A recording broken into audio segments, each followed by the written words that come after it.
L'Alsace de demain se construit aujourd'hui. Mais comment assurer un avenir et renforcer la compétitivité ? Au sein de chaque société alsacienne, on ressent des besoins divers et variés qu'il faut pallier et les idées pour améliorer l'économie ne manquent pas. À l'exploitation d'Imer à Hurtigheim, la volonté de créer de l'emploi se fait sentir, un moyen qui permettrait de faire évoluer le secteur agricole, même si certaines problématiques subsistent encore.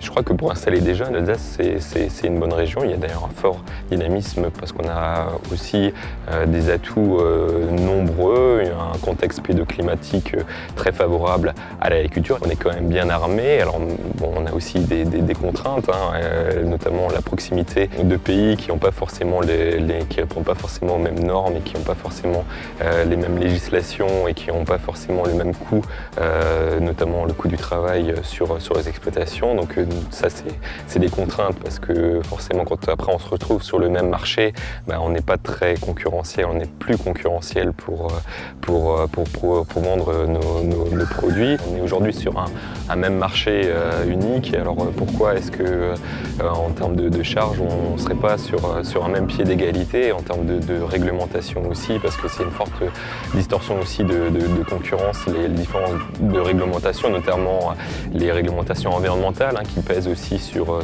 nos exploitations en termes de coûts. Mais je crois que néanmoins, l'Alsace a des réelles possibilités pour continuer à installer des jeunes.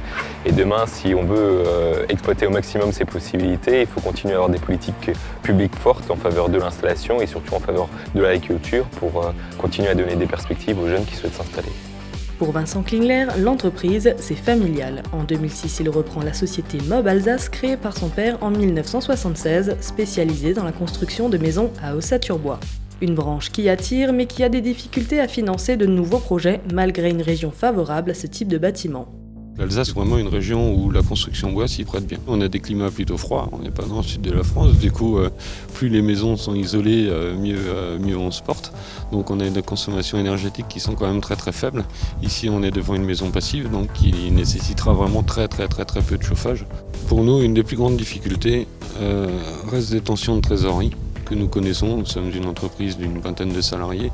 Nous avons des projets d'investissement, de construction, donc nous sommes vraiment bien secondés par des gens de la région. On sent qu'on est soutenu.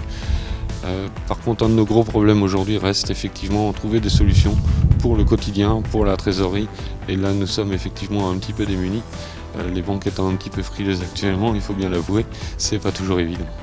Chez Sart von Rohr à Bittwiller-Lethan, les idées pour améliorer l'économie et les performances sont simples mais pourtant bien efficaces. La société a misé sur la fabrication en collaboration avec les fournisseurs locaux, une idée apparue suite aux crises économiques des dernières années. Au dire de tous les spécialistes, il fallait absolument aller en Asie. Aller en Asie. C'était la seule chose qu'il fallait faire.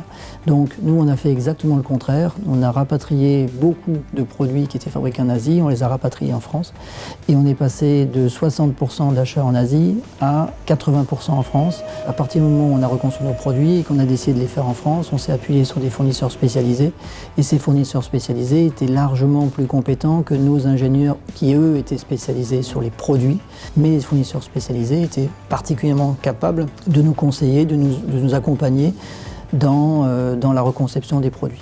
Pourquoi ne pas simplement se poser la question si nos fournisseurs locaux n'ont pas quelque chose à apporter, une solution à apporter, une solution innovante qui permettrait de pouvoir fabriquer un produit plus simplement, avec moins de pièces, avec peut-être plus de performance, avec des coûts moindres. Pour promettre un avenir compétitif à l'Alsace, les propositions se bousculent et les acteurs de l'amélioration économique sont nombreux, tous prêts à apporter leur pierre à l'édifice.